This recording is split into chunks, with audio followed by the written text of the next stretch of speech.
രൂപ ശമ്പളം മേടിച്ച് ജോലി ചെയ്തുകൊണ്ടിരിക്കുന്ന അവസരം. അപ്പോ സ്വാഭാവികമായിട്ടും നമുക്ക് ഒരു ജോലി ഉള്ളപ്പോ മറ്റൊരു കാര്യത്തെ കുറിച്ച് ഒന്ന് ചിന്തിക്കും. തൽക്കാലത്ത് കിട്ടിയ അഡ്ജസ്റ്റ് ചെയ്ത് പോകാൻ ചിന്തിക്കും. പക്ഷെ എന്നെ നിങ്ങൾ മാറ്റി ചിന്തിക്കേണ്ട ഒരു സാഹചര്യം ലൈഫിൽ ഉണ്ടായെന്നുള്ളതാണ്. അതായത് കിഡ്നി സ്റ്റോണുമായിരുന്നു ഹോസ്പിറ്റലൈസ്. കിഡ്നി സ്റ്റോൺ വന്നിട്ടുണ്ടോ? അങ്ങനെ എല്ലാവർക്കും വരാനുള്ള ഭാഗ്യമൊന്നും ഇല്ല. അതുകൊണ്ട് ഞാൻ അങ്ങനെ പറഞ്ഞു കുറച്ച് ഭാഗ്യമൊക്കെ വേണം.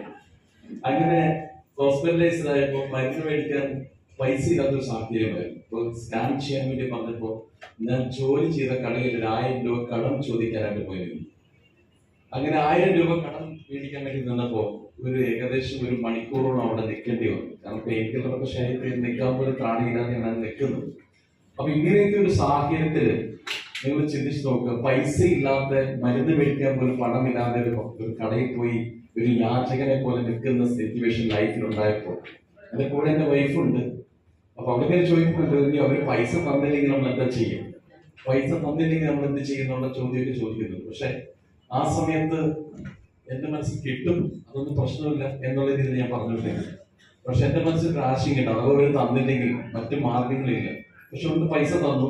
പക്ഷെ ഇന്ന് എന്നെ ഏകദേശം 1 മണിക്കൂർ ഇവിടെ നിർത്തിയതിനാണ് കടക്കാരോട് ഞാൻ നന്ദി പറയുന്നത്. കാരണം ആ നിൽപ്പാണ് ജീവിതത്തിൽ എന്തെങ്കിലുമൊക്കെ ഒരിക്കലും നമുക്കൊരു അവഗണന, ഒരിക്കലും നമ്മളൊരു ഒറ്റപ്പെടുത്തൽ, ഒരിക്കലും നമ്മളൊരു കുറ്റപ്പെടുത്തൽ, ഒരു പരിഹാസം ഇതൊക്കെ ഉണ്ടെങ്കിലേ ഒരു മനുഷ്യൻ എന്തെങ്കിലും ആകണം എന്നുള്ള തീരുമാനം എടുക്കുള്ളൂ. അപ്പൊ അങ്ങനെ ഒരു തീരുമാനം എടുക്കാൻ വേണ്ടി കഴിഞ്ഞു. അങ്ങനെ സമയത്ത് അതിന്റെ ഓപ്പർച്യൂണിറ്റി കൈ കിട്ടിയത്. ഇന്നത്തെ ഒരു സാഹചര്യമായിരുന്നില്ല. പ്രോഡക്റ്റ് ഒക്കെ എടുക്കണമെങ്കിൽ കോയമ്പത്തൂരോ ബാംഗ്ലൂരോ പോകണം. ഇന്ന് നമ്മുടെ ID എൻ്റർ ചെയ്യുമ്പോൾ സൈറ്റ് ചെക്ക് ചെയ്താൽ കേരള കാണും, ശരിയല്ലേ? അന്ന് കേരള വെബ്സൈറ്റിൽ പോലും ഇല്ല. ഒരു പ്രോഡക്റ്റ് ഉപയോഗിച്ച് മരുന്ന് റിസൾട്ട് കിട്ടിയ ഒരാളെ പരിചയമില്ല. ഇതിൽ നിന്ന് 1000 രൂപ വരുമാനം മേടിച്ച ആളെ കാണിച്ചു കൊടുക്കാനില്ല. ഇതിനെ കുറിച്ച് പറഞ്ഞാൽ മനസ്സിലാകുന്നതുമില്ല, പറയാൻ നമുക്കും അറിയത്തില്ല. ഈ ഒരു സമയത്ത് എങ്ങനെ ബിസിനസ് ചെയ്യും, ശരിയല്ലേ? എന്ന് നിങ്ങൾ ചിന്തിച്ച് നോക്കിക്കോളൂ. 10 പേരോട് നിങ്ങൾ കണ്ട് സംസാരിക്കുകയാണെങ്കിൽ അതിൽ ഏകദേശം 10 പേരും എലമെന്റ്സ് എന്ന് പറയുന്ന MI ലൈഫ് കേട്ടിട്ടെങ്കിലും ഉണ്ടാവും.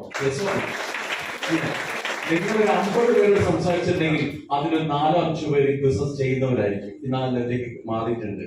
പക്ഷെ അന്നത്തെ സാഹചര്യം അതല്ല. 500 പേരെ കണ്ടാലും ആരുമില്ല, കാരണം ഞങ്ങളേ ഉള്ളൂ.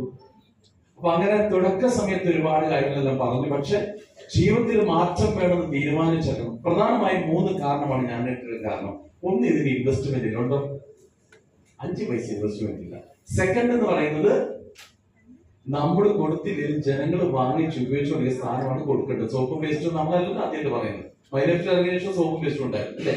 മൂന്നാമത്തെ കാര്യമാണ് ഇഷ്ടമുള്ള സമയത്ത് ചെയ്യുക. ഈ 3 കാരണമാണ് ഞാൻ ഈ ബിസിനസ് ഏറ്റെടുക്കാൻ പ്രധാനപ്പെട്ട